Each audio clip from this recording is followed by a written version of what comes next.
talk a little about art at first, and art in a sense of community. I had the honor of having my advisor at the University of Pennsylvania when I was an undergraduate and beginning my graduate study, a man by the name of Louis Kahn, who's become a very famous architect in America. And I remember him talking once about what school should be. He said school was community, and school began with an old man of wisdom under a tree talking to several other older men. And the men liked the conversation that was going on and felt that their sons should join. And eventually the community joined, but they joined in a circle. Louis Kahn was very much opposed to standing at a podium and talking down to people. He felt everybody should be community and equal and share. And I think it was from Louis Kahn that I first began to get the sense of what collaboration would be, or how art could be community. I've spent 33 years of my life now trying to develop that idea as an art form. Art as community, as opposed to the singular lone artist working alone in the studio by themselves and thinking that they're the only means of an instrumentation or manifestation of ideas that inspire them.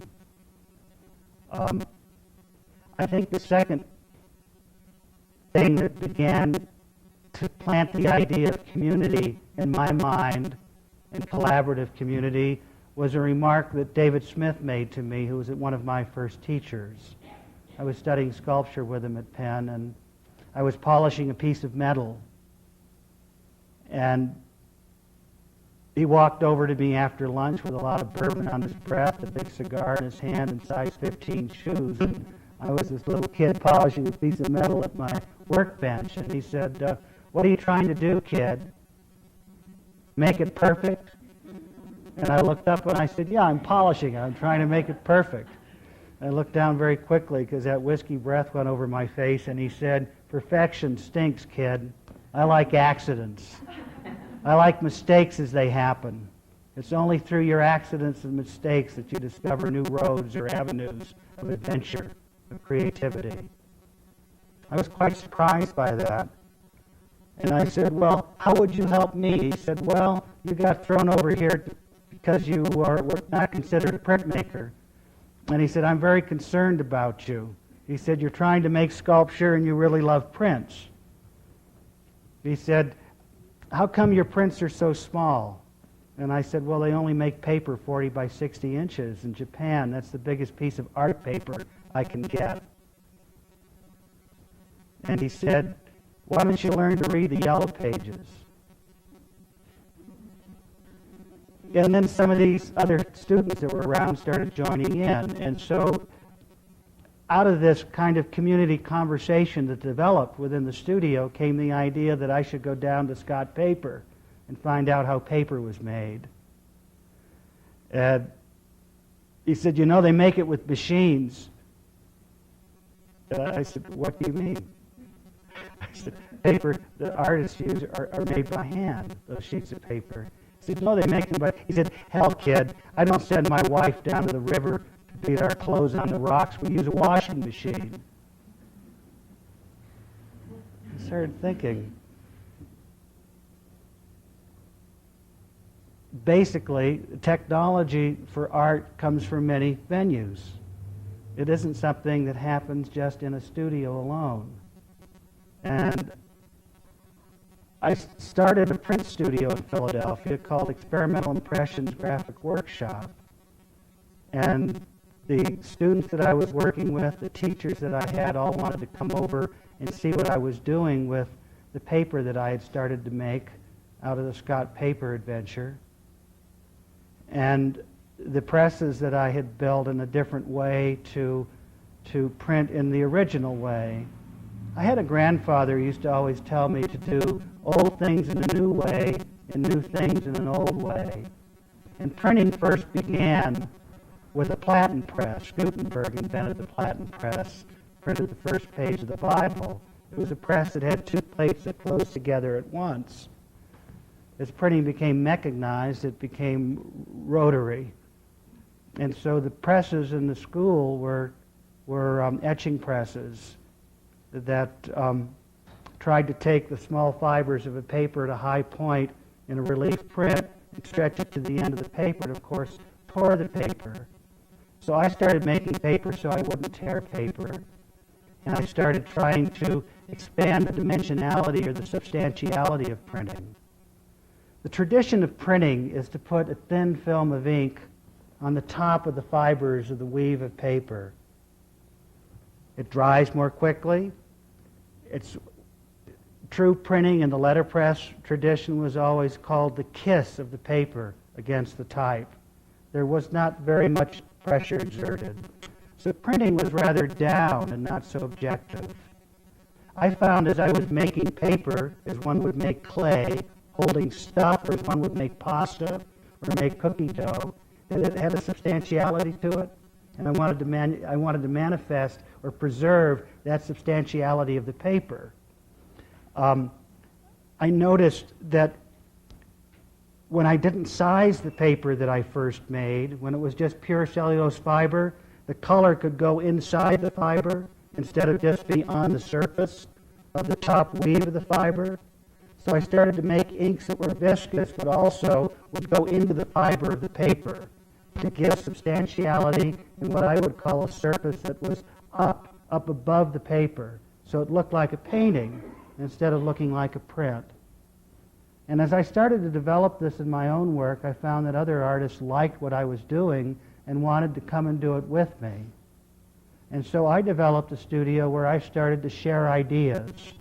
And that's how collaboration began for me as a working process with artists. I went to Italy and worked in a foundry on my Fulbright.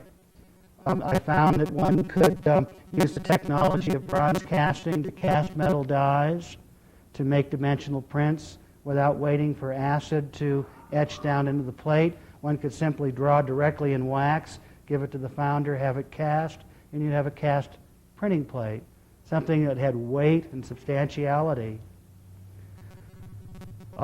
When I was at the Bargello in Florence, I discovered the dyes that dye-stamped armor in the Renaissance, and I realized that you could have a negative and a positive form that fit together in metal. So I started casting dyes and dye-stamping paper. And I was never thinking that I was doing anything odd or different, but when I came back to America and tried to exhibit my work, everybody said it wasn't prints, just as Lazansky had done when he threw me out of printmaking at Penn and gave me the good fortune of studying with David Smith instead. I had a big struggle for a long time trying to get people to believe that what I did was printmaking. The most troublesome thing was that I only made one. Even though I went to the trouble of making dies, I only made one image because I wanted it to be as real and as authentic as a painting. I wanted it to treat it as a real object as opposed to being something that looked thin and reproductive. I also wanted all my hands all over the work, and for it to be something that had humanitas, the hands and humanity, in the surface of the work.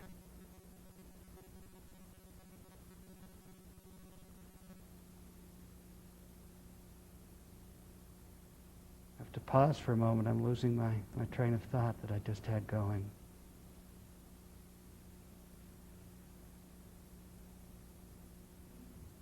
The reason that I was doing just one at first was very simple. I thought that art should be a vehicle for the growth and development of ideas. In other words, I thought that what was happening to me each day was more important than the object itself. Kenneth Patchen later, when I was at Stanford, would say to me, "What is art, Garner?" And I looked at him dumbfounded, and he said, "Art, Garner, is a pair of magic shoes to take you someplace you've never been before." And he articulated what I initially intuited earlier on as an art student, that art was vehicle for the growth and development of the consciousness of the artist. And that was its purpose. Most people the public at large perceive art as an object that's a commodity. Yes, it's nice to look at, but it's something that is supposed to have value like real estate, or as a stock or a bond.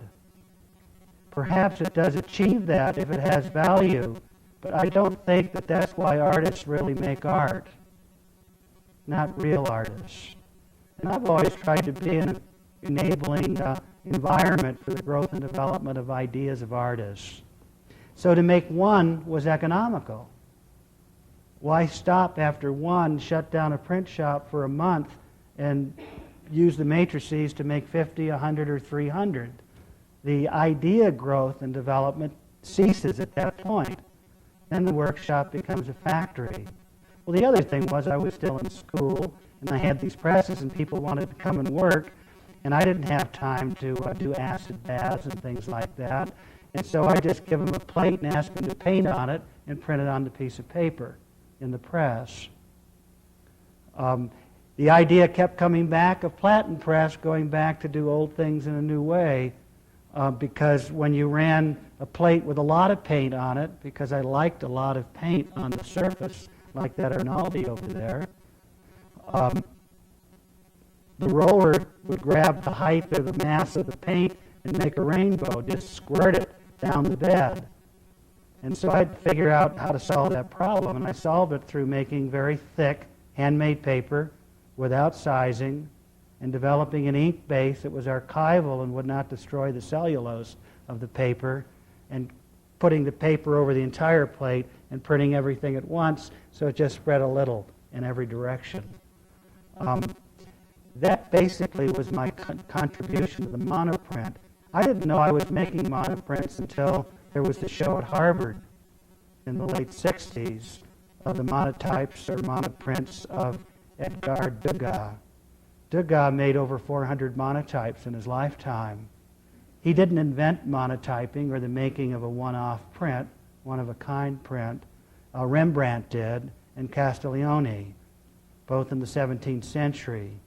Castiglione only made 9 monoprints by painting on a copper plate with black ink and running the plate with a dampened piece of paper through an etching press. Rembrandt invented monoprinting. Now, there is a difference between a monoprint and a monotype. I'll explain. A monotype comes from a flat plate that has no marks on it whatsoever, that cannot in any way, shape, or form reproduce what was painted on the plate. Yes, there might be a ghost, and the artist can paint on top of the ghost again and reprint it, but it'll be different hand marks, different brush strokes. It cannot be exactly the same or repeated the way an engraved piece of money can be repeated time after time after time, or an engraving or an etching in the fine art world. A monotype is coming from a type-high surface also. The sense that the plane is all exactly the same height. And that's why it's called monotype. It's coming from a type-high planographic surface, or from an engraving plate. Of course, we've expanded that concept in the 20th century, and I certainly have tried. A monoprint would be what Rembrandt developed. Rembrandt would etch his lines in copper plate and then wipe the surface clean by hand, which is the tradition of printing and etching. All the ink is removed from the smooth surface of the copper plate, and all the lines that are etched in hold ink, because it's not wiped out of the line, just the surface is cleaned. Rembrandt started enjoying the way all that film went around on the surface of the plate, and he started seeing atmosphere in his line drawings, and he started printing it.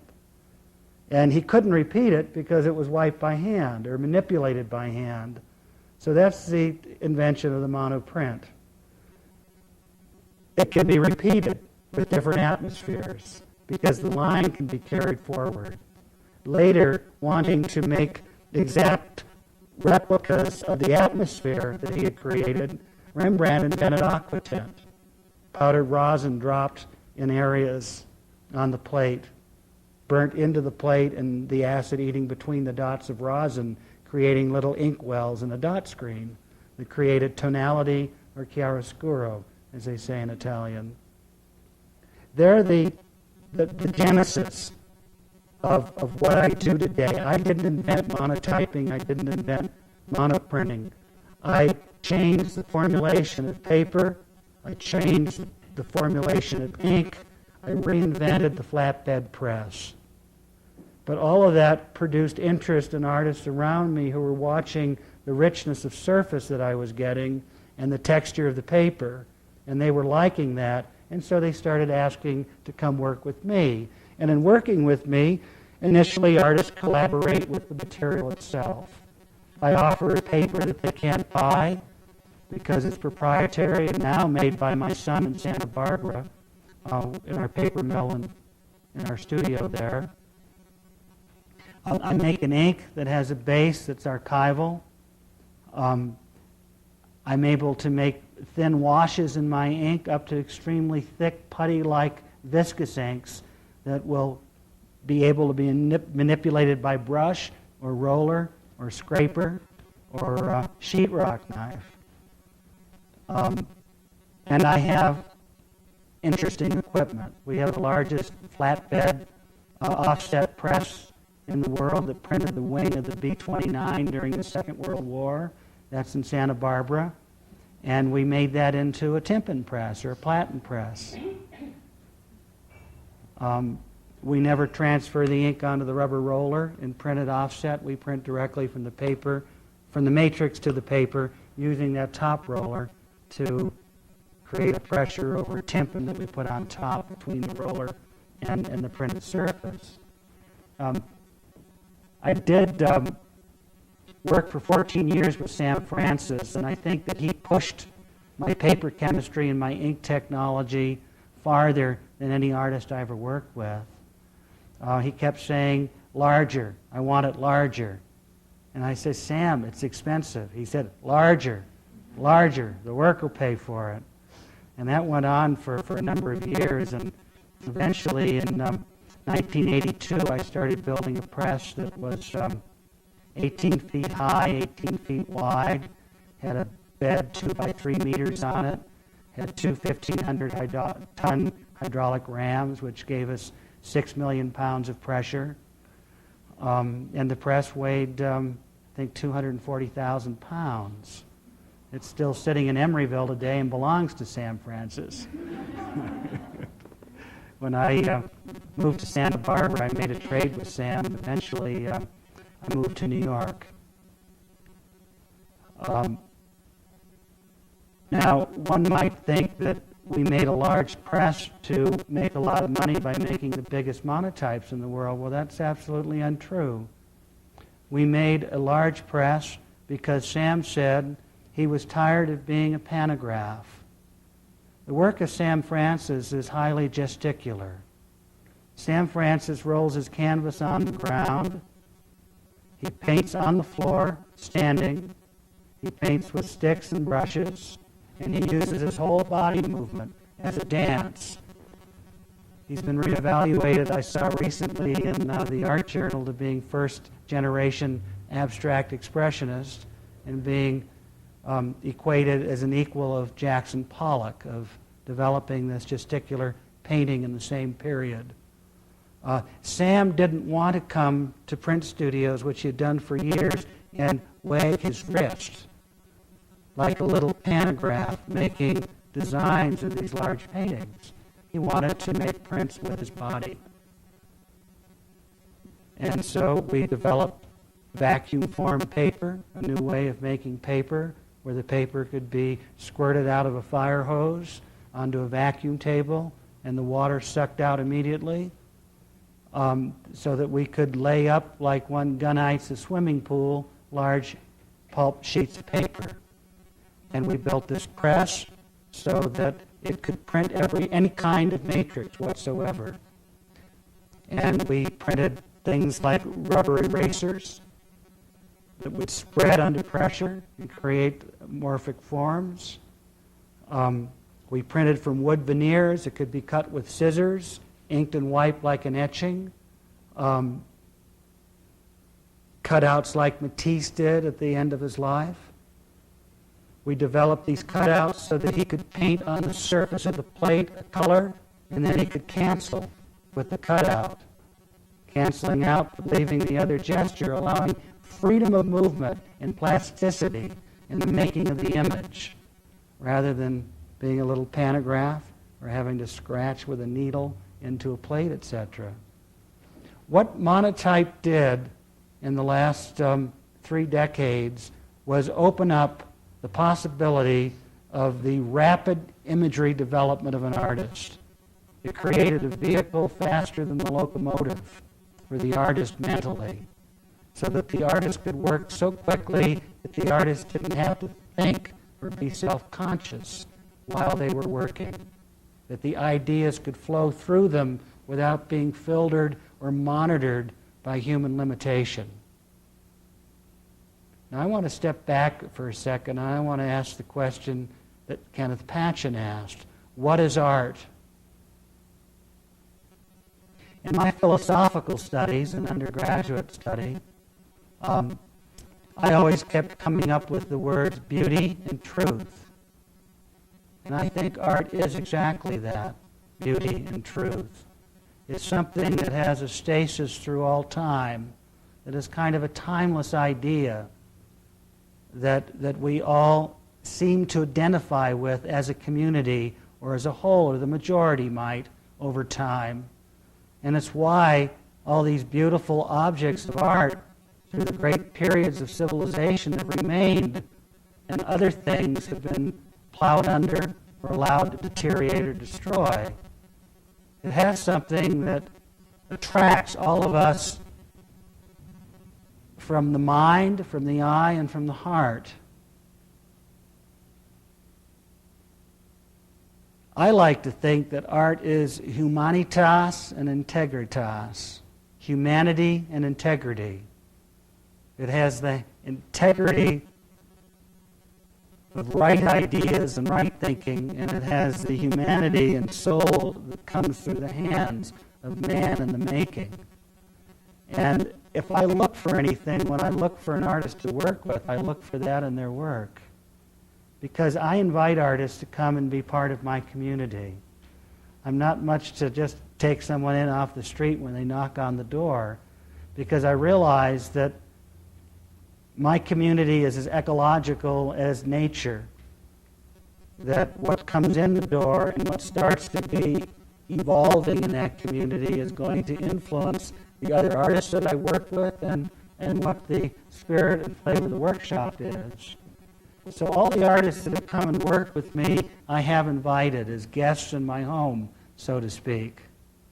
My studio is not a normal studio. My studio looks more like a gallery. It has clean white walls. It has a very high polished maple floor. It has a 1,000-ton hydraulic press in the center of the studio, ceiling 16 feet high. The windows are sandblasted, so there's light, but there's privacy. It's almost like coming into a chapel, many of my artists have said. In the back room is a very large commercial kitchen and a large black granite table.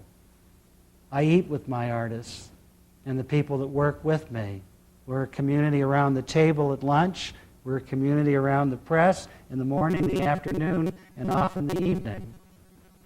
We share our lives together, and we share our ideas together in the search of beauty and truth.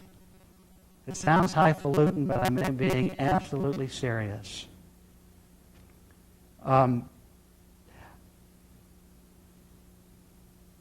I have tried to develop my entire adult life an aesthetic, some type of authenticity or identity that would be a manifestation of me and my relationship with my community of artists around me. That's my professional life, and it's really my whole life at this point. An aesthetic is a personal point of view. It's a persuasion.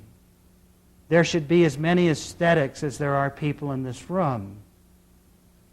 All I can do to you tonight, for you to try to understand why these things look the way they do, is to explain what my aesthetic is. I feel that I have developed a pure aesthetic. And I take that from James Joyce's The Artist as a Young Man, that there are three aesthetics. It was Joseph Campbell that really brought that out of that book. There is a pure aesthetic in art, there is a pornographic aesthetic, and there is a didactic aesthetic. A pure aesthetic has stasis. A pornographic or didactic aesthetic does not. It has kinesis. Stasis is calm and staying power and staying within the idea of the art. Kinesis is something that moves you out of that and away from that, as most things do in life. Didactic art could be the art of Barbara Kruger today.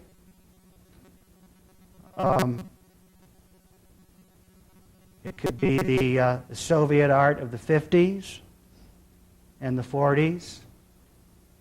It could be a poster of Che Guevara with a rifle raised inciting you to revolution. It's something that's moving you out of the picture plane. It's something that's teaching and preaching. It's something that's of this moment, but not for all mankind, not for forever and ever, not for forever. It's a moment of kinesis, but it's also moving you out of what you are supposed to be involving yourself with visually as a pure work of art for me.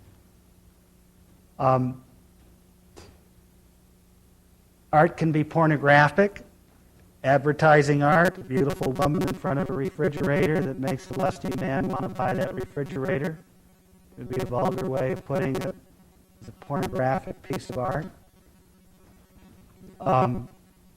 It can be very subtle. It can be a beautiful alpine scene with the snow blowing off the top, or a scene of Sun Valley. And the viewer starts looking at that picture, and the mind starts to wander, and they're thinking plane tickets, lift tickets, lodging.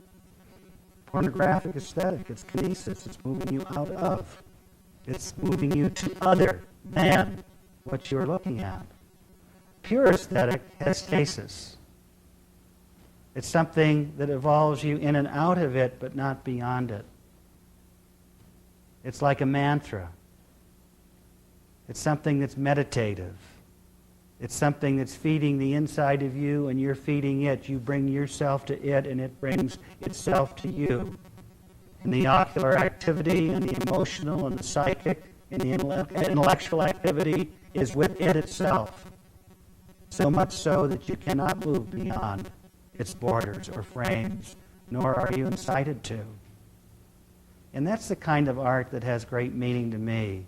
It's the kind of aesthetic that I've tried to develop with the artists that I work with. Not totally or wholly successful. Human beings make accidents. They make mistakes. But it's the goal. It's the direction. It's what I'm trying to do with the artists in community. Joseph Campbell gives this wonderful example of Gautama Siddhartha, the Buddha, who is sitting in his lotus position, and his hand is on earth, and his other hand is holding heaven. And that's the kind of stasis, he says, should come from a pure aesthetic. Total harmony. On the other hand, Apollinaire says, art is luxe, calm, et volupté. Luxury, calm, and voluptuousness. We certainly are intrigued toward objects of sensuosity, aren't we?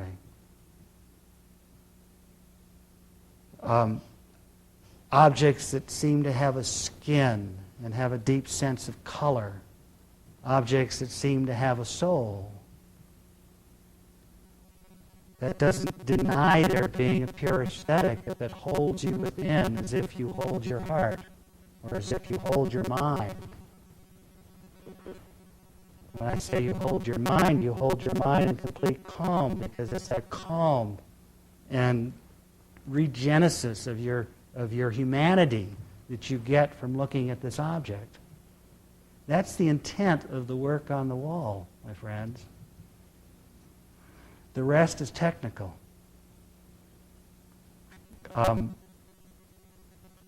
Would you like me to talk about just physically how some of these things are made?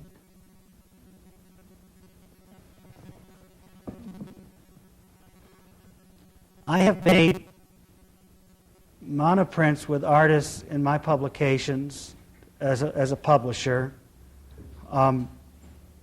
As I said, my entire adult life, for over 30 years now. I have made several prints. And this is a mixture, so it's going to be a confusion. So I wanted to spell the confusion at first. This is a work by Sean Scully. It's a woodcut. It's not a normal woodcut, but it's a woodcut. And it's an edition of 20 with 2 proofs. And they all look identically the same. And that is the case of the work in the smaller room here, which are all works by Sean Scully. There are 2 different kinds of woodcuts in that room. And the work on the wall here by Friedel Zubas is also a woodcut. There are 2 traditions of woodcut printing. One is Western and one is Eastern. The 2 smaller Sean Scullys, Yellow Light and Shoji, are Eastern woodcut, or Japan prints, called ukiyo-e. Also, the Friedel Zubas. For each color, for each shape, a separate block has been carved. The shape remains in the relief of the surface of the wood, and what is not going to be printed from the board is carved away about 1/4 of an inch beneath the surface. The surface of the wood in ukiyo-e, or traditional Japanese woodcut, is painted with a starch, normally a rice starch, sometimes with a bit of gelatin glue from hooves and horns added, and is a viscous, thin starch on the wood. Then dry pigment is dispersed in water like a watercolor and is brushed with a sable brush into the glue. So each area is hand-painted, each color area. And so for something like the Friedel Zubas, I think there are 32 blocks that are printed, one after the other. It's water-based ink, so they look like gouache or watercolor.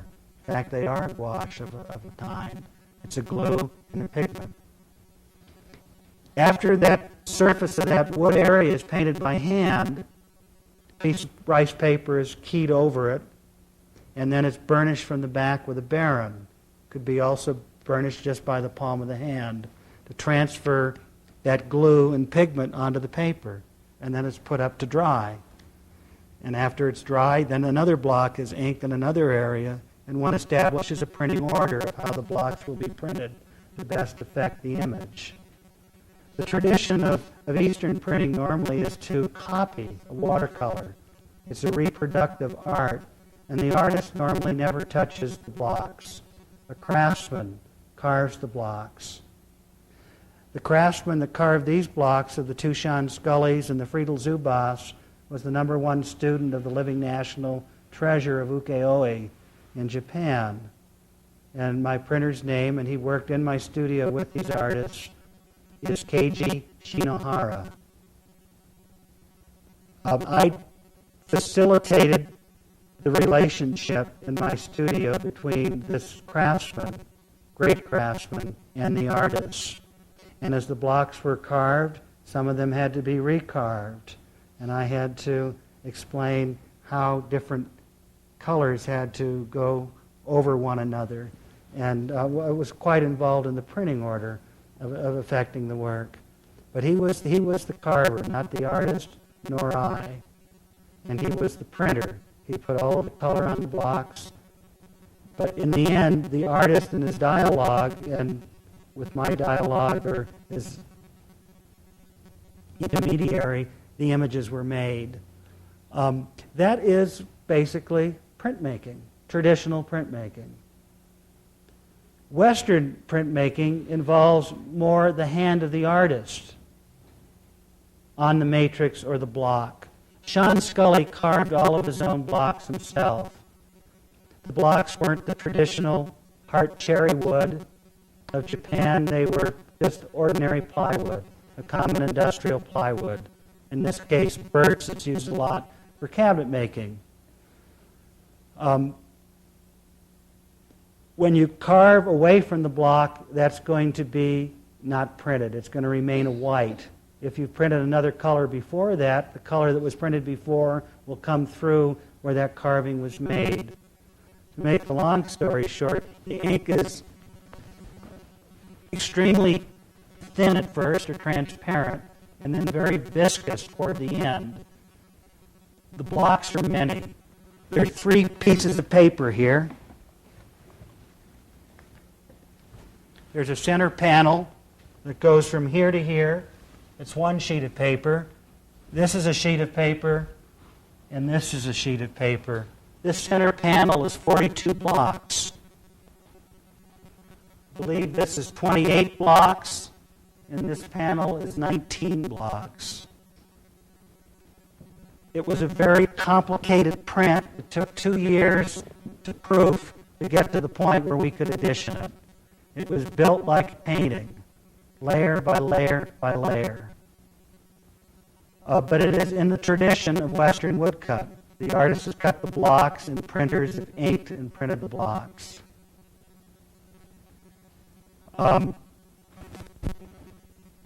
Any questions about woodcut so far? Because we're going to go beyond the woodcut. I have to confess that some of these prints here are not monoprints or monotypes. I'll give you the reason why we did it. Sean Scully has become an artist of great demand all over the world. He's had an extremely successful story in his career in the last decade. And when I started making monotypes with Sean Scully, we sold them for $5,500. And within 4 years, they were $25,000. And the last ones we sold before we did this woodcut process, they were $50,000. And they seemed extremely inaccessible to collectors from my standpoint and from the artists. And we thought it would be nice to make some images that were as rich as the monotypes, but in addition, so that the price could be substantially lower. And that's why I decided for the first time, really, that I wanted to be involved in woodcut, in editioning a print. The print, traditionally, was a populace-oriented idea, as opposed to elitist. When you make a painting, there's one painting. That's an elitist idea. There's only one painting. Only one person can own that. When you make a print and make copies of it, a lot of people can own it. It's a democratic idea. And I realized that the monotype really is a very elitist idea. Didn't set out to make it elitist.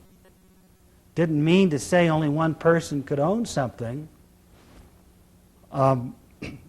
Was coming really from the other side of the coin, that this was a vehicle for the growth and development of ideas of the artist. Isn't it wonderful when an artist can come to a studio and walk out at the end of the day, Sam Francis in some cases, with 8 different ideas achieved, established in one day? When he works on a stone to do a lithograph, he does the stone or the stones for the lithograph, and then the poor printer's there for a month printing it. No chance for that next idea unless there are more stones all around the studio. Of course, Sam was smart enough to get a lot of stones and keep that going as well, but you get my point. I have worked with 2 ends of the spectrum in the art world. One, quote-unquote, very famous or successful artists, people like Francis or Diebenkorn or Frankenthaler or Kenneth Nolan, Regal Zubas, Bob Ryman, Bob Mangold now. Some of the artists I've worked with came out of what I called my Young Artist program. I felt badly that I was making so much money and making such elite ideas. In the mid-'80s, I started a Young Artist program. And I thought of myself as Robin Hood. I'd make the money from the rich artists and I'd give it to the poor artists. And I started going on safaris from Santa Barbara to New York looking for young artists. And one of the first young poor artists I discovered was Sean Scully. It's quite a story. When I met Sean, he didn't have the money for his rent. By the time he came to print for me, he was a little upscale in his living. By the time my print project was finished and his next show had sold, he was a millionaire. And it was a career that kind of went like a rocket straight up. But he was actually one of my young artists, my poor artists program, who became part of a community, who now supports the work of younger artists who are in the same position he was when he started. Per Kirkby was a bit that way also for me. I mean, he was on the cusp of becoming quite important as a European painter.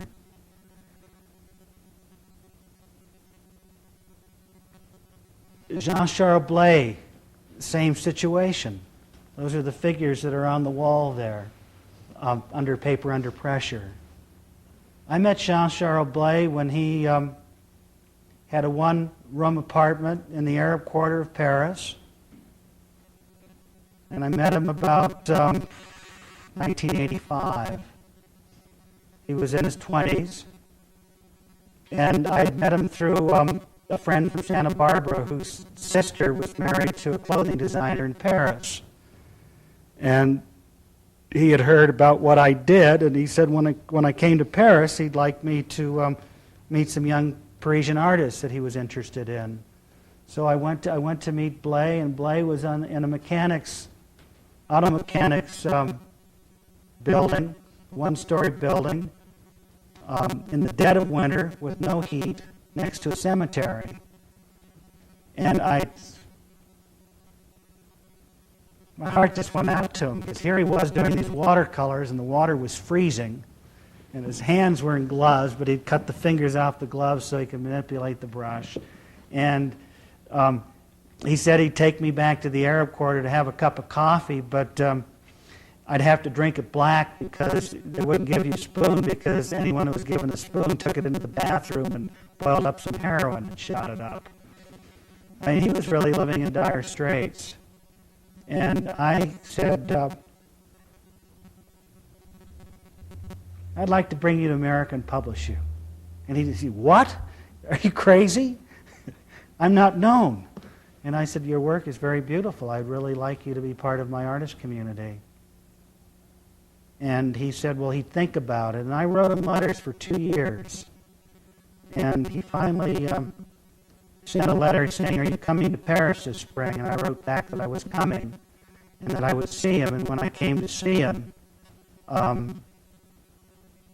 he said, I want to print with you. And I said, well, what changed your mind? He said, I'm famous now. I have a show at the Louvre. And he did. He was at that adjunct gallery of the Louvre for young artists. And he had started to sell his work.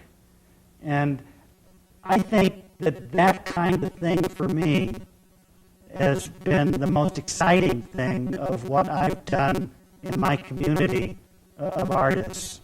The idea of facilitating a mutual enabling environment in which to work and in which we all support ourselves intellectually and having exhibitions like this where we send our community out as a group.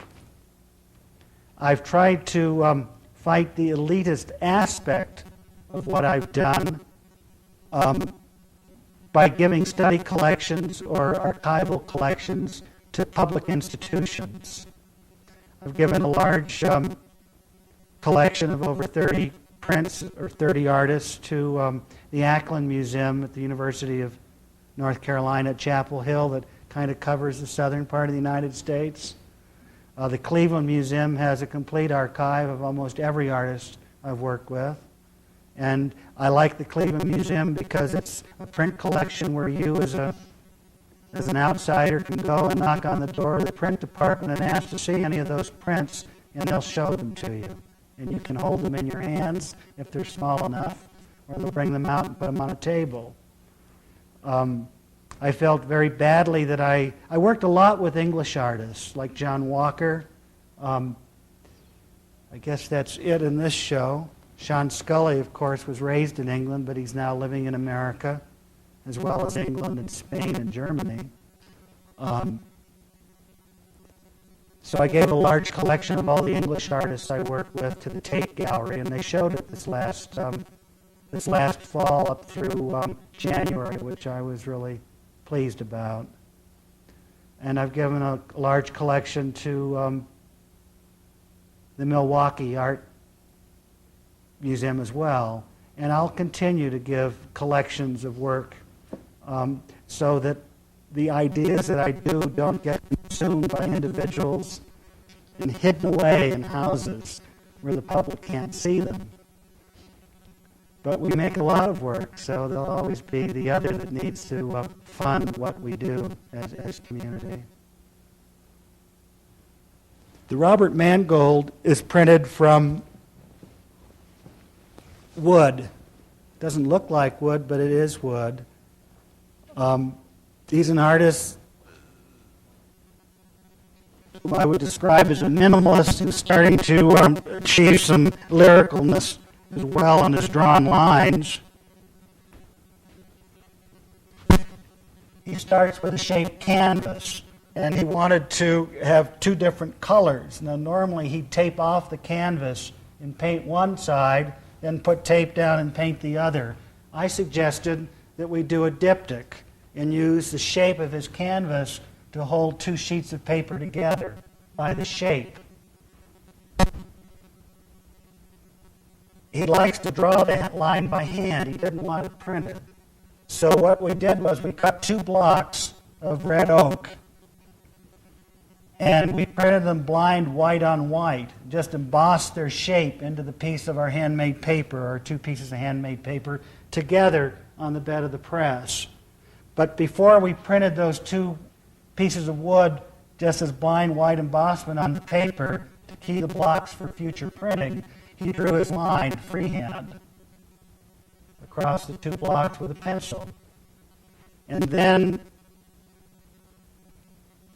we inked up the block. We inked up this block, printed it on another piece of paper, threw that piece of paper away, and put this back on the block so we could print the ghost, so we could have a pale color against, or transparent color against an opaque color. Then that was printed one time through the press. The second time, the registration was a problem with the handmade paper, so we turned the idea of the platen press upside down, which you can't do with an etching press, because you have a metal plate that rolls under the top roller. You couldn't do it. We put the paper down on the bed of the press. We inked the boards, and we placed them in the recession that had already been made by the blind embossment for the registration, and printed it. And then we had the print with a very faint bit of the pencil coming through the print. And then the artist took a large 6B pencil, a soft pencil, and just simply freehanded the line. But he had the line to follow that was coming through as a ghost underneath. And that was quite a nice large series of different shapes and images. The Per Kirkeby is a straight monotype. It's a large aluminum plate, and it's painted by hand with different brushes, different colors, like making an oil painting on a sheet of aluminum instead of canvas. The plate is put down on the bed of the press. The paper is put down on top of the plate. The plate and the paper are the same size for registration. They both fit together. So there's no wondering where's the paper going to go. It just fits the edges of the metal. That's called a bleed print. There's no border going beyond. The print bleeds right to the edge of the block where the paper does. And that's printed 3 times through the press.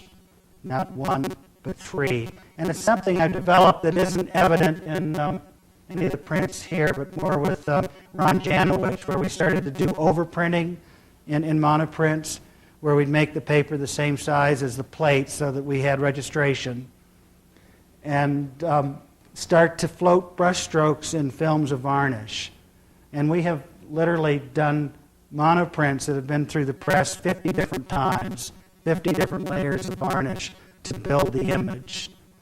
I like to think that the prints are really not prints at all, but paintings. They're built like paintings. And if you're in the studio and see them happening, because we work on many images at once, at the same time, like working on 10 or 12 paintings in a studio at the same time, the print comes off the plate and it's pinned up on the wall. The artist looks at it and then starts to figure out what the next move is. Bob Motherwell said to me when he was my teacher at Penn, art is a game played by artists. It took me years to figure out what he meant. What he really meant was you figure out the next move. It's a game. You can set constrictions. Say you're going to print something and you're going to use a form and you're going to print it 4 different ways, laminated one over the other through the press. But if you decide after you've printed 3 forms you like that image, you can change the rules because you made up the game. So art is a game played by artists. You set parameters for yourself, you know, what you think you want to make, but you don't always get what you think you're going to make. And I like to think that's when spirit enters in and we realize that we're vehicles of an idea. We're not the originators of the idea. I think art is really a very spiritual process. I think art is what unfolds the spirit to mankind. And I think the idea lies not within the object itself, but is an idea that's separate, and the artwork reflects or manifests that idea. It makes it visible to us in this experience. The Martin Beck in the back is kind of an interesting print. It's the print that looks like a computer screen blocked out. It's a piece of handmade paper that's printed entirely red at first. That's called a flat. And then it's printed blue, a blue-black that's printed over the red that gives that black its richness. It kind of vibrates in chroma as opposed to an ordinary ivory black or a lamp black that would be flat.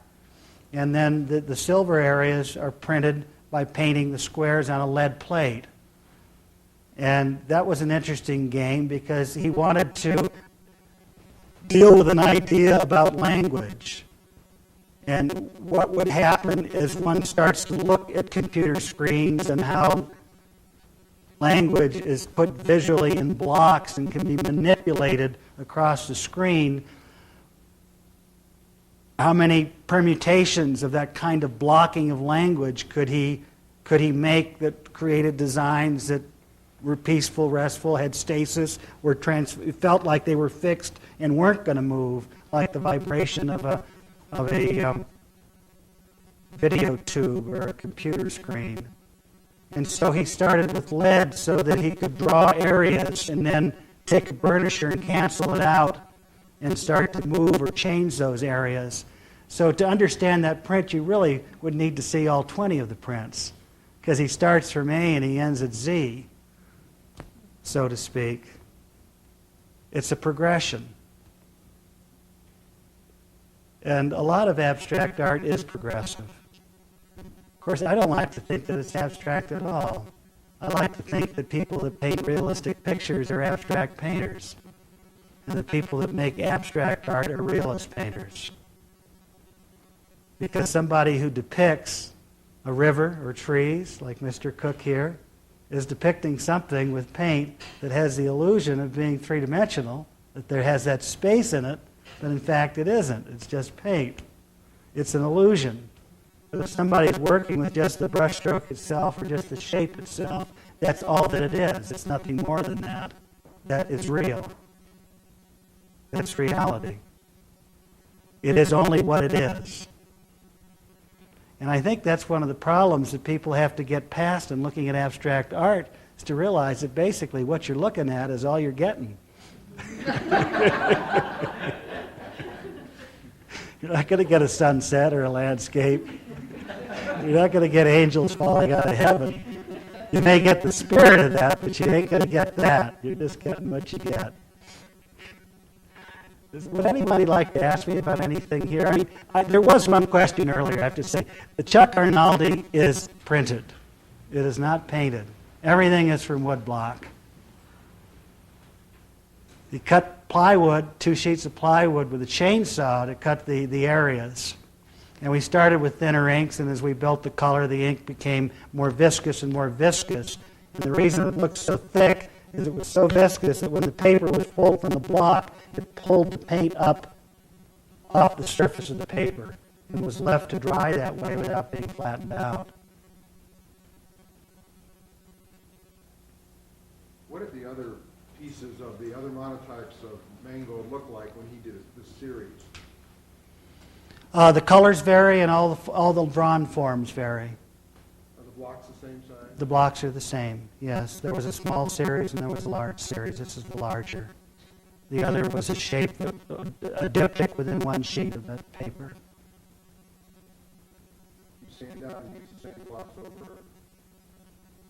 Wash the block and just repaint it.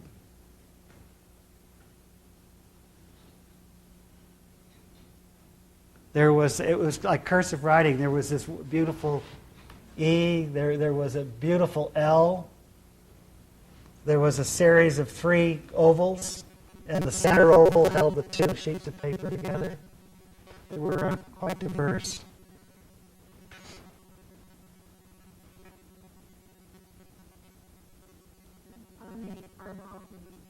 No. Did you print these shapes separately, or did they come up apart like a puzzle? They're just 2 blocks. They're 2 blocks 30 inches by 72 inches. I think 72 or 84. And then he cut those shapes out with a chainsaw just on the ground. He drew the lines. And so with that deep chainsaw recession, it was easy to isolate the shapes, to put one color in one area, another color in the other. But it's not one time through the press, it's many times through the press. Did he printed them in one color, and then did he recut the surface or brush it? No, he didn't. Bring up that grain? No, he didn't. We used, you know those plastic squeegees that are used for auto body putty that you get with the patch kit for your fender? We used those. And they were like paintbrushes. They were great because it was Douglas fir plywood, and it was quite splintery, and it was stealing all the hairs of the bristles of the brush. So we went to those, which was nice because then you could really lay the paint on thickly. And that was not printed under the roller press in Santa Barbara. It was the last series of prints we did on the big press that we left to San Francisco and San Francisco.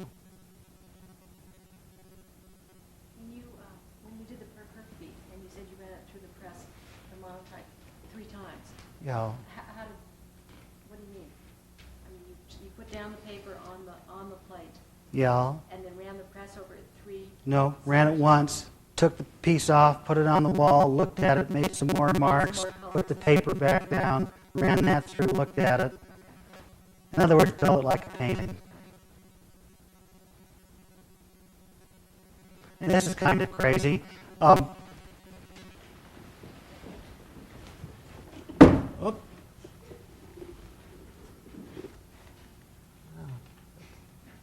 It's made so I can't take it off the wall.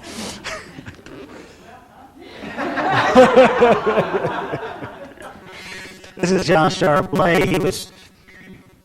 His work, I don't know if you know, he had 3 shows at Castelli over the last few years, and he painted and washed kind of cartoon-like figures on the affiche, the posters that are glued up on the walls at bus stops in Paris. glued up on masonry walls. And they'll go along and they'll put 10 posters in a row about the opera for next week at the Place de l'Opéra in Paris. And then the next week they'll put another series, and they put them on top of one another, and they kind of intermesh. And so after about a year, you have a pastiche about an inch thick of these posters. And then it gets winter, and it gets really damp and wet, and the rains are coming down, and they start to come off as a big block, like one sheet of paper off the wall. Well, he used to peel those off the walls, and because he was a poor artist, he used found materials. And that's what he first became known for. And then he started to abstract his figures, and now he's going almost toward pure abstraction, although one can think of something like a bust of Brancusi here in its shape. And he wanted to do cutouts like Matisse. So he wanted a plate material he could cut out, so I got some polystyrene sheet that's used for vacuum forming dimensional door plaques for pickup trucks, and that are magnetized, stuff like that. It's a sign material. And it was smooth on one side and frosted on the other side. And the frosted gave the sense of aquatint, and the smooth gave the sense of a flat plate being printed. And he could cut it with the scissors, and he started doing a series of these shapes, and head touching head, nose to nose, or is it hip bone, or what is it? The ambiguity that could come from a form. And then at the last, that's very obvious in this, kind of the form evolving from almost a propeller shape or flower shape into the figure going across as you read left to right on that one. And he wanted to do some black and whites at the end, which we did, and then he started using ghosts. So he ghosted, and then he did a second printing over the ghost. And then he started taking the plates that were ghost-like with the ink off them and stapling them right to it, and it's dimensional and kind of playful. And I was not at all surprised. A couple of weeks ago, I got a show for, an exhibition catalog from Holland, and he's done some pieces like that. He did these at Christmas, or just before Christmas. He's done some large figures of cut-out felt, the soft figures that just hang on the wall. Jean-Charles is, I think, 33 now. Did 14 museum shows in the last 16 months. A very prolific artist. But then France does support their own, unlike America. It's amazing, the French national budget for the arts and all the small museums, etc., that are around. But now America's fighting back. We've got what? The Sun Valley Arts Center. But it's going to need private support as opposed to public support. I'm sure all the artists in this community are very grateful for those sponsors and supporters of this center, so art can be shown here. Yes? Yeah, that's Serge Spitzer. He's 43 years old, born in Romania, immigrated to Israel at the age of 21, went to art school there, then moved back to Germany, is now a professor in the new German art school that's up by Strasbourg. He's a sculptor, and I like working with sculptors, and I've worked with a lot of sculptors. He wanted to make literally an object of the paper itself, and it's 2 sheets of paper that one's printed red, one's printed black. The paper is quite thick at first, and he wanted something that was like drop forged, so that small little sheet of paper has been subjected to 2 million pounds of pressure, so it's now like a board. It's extremely dense, denser than mat board. And then he cut the shapes with a knife, and then he wanted to hold them together. And so he wrapped them with rice paper, with rice flour glue. And he wanted them printed or pressed again so the glue would penetrate the board. And the the form evolves out of cutting and wrapping. All the imagery is just from the act of cutting, closing, press, or wrapping. And then he didn't, we framed one piece in the glass like that of this series, which was the way he had framed some titanium drawings that he had done. And he didn't like its encapsulation that way. He wanted the series to be an object. And I'd already sent that out here. I had it framed, and then I sent it, and then he decided he didn't like the frame. So that piece has to come out of the frame. So then he wanted penetration, so one had the sense that there was a surface through the surface that was behind the surface, so the holes were drilled in it, and then the holes were to be used also as an arbitrary way of presenting the piece on the wall. And so the pins pin it to the wall.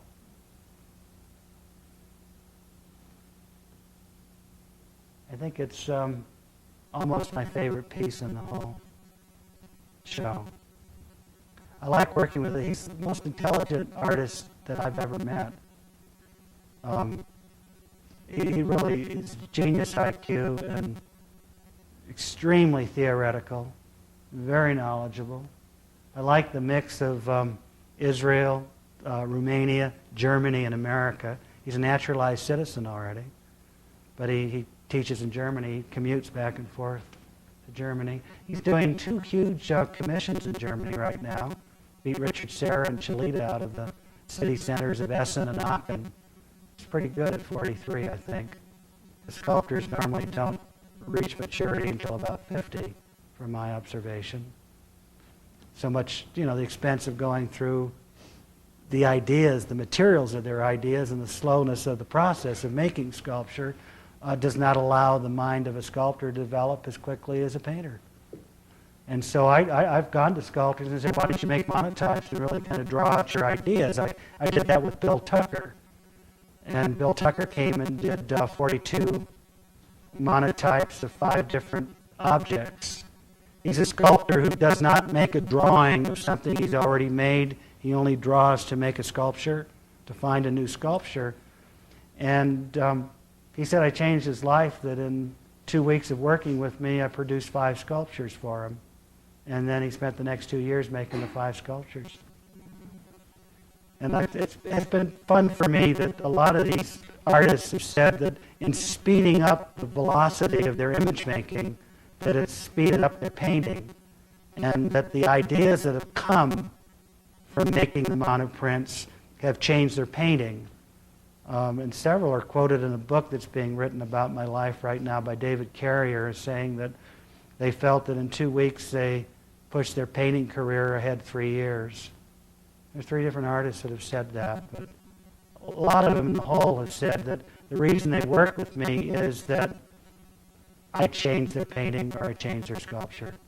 And so I feel that collaboration has a place, and that I am a place within that community of art making, which in the end is all of us, isn't it? Shall we call it quits? Thanks for your patience.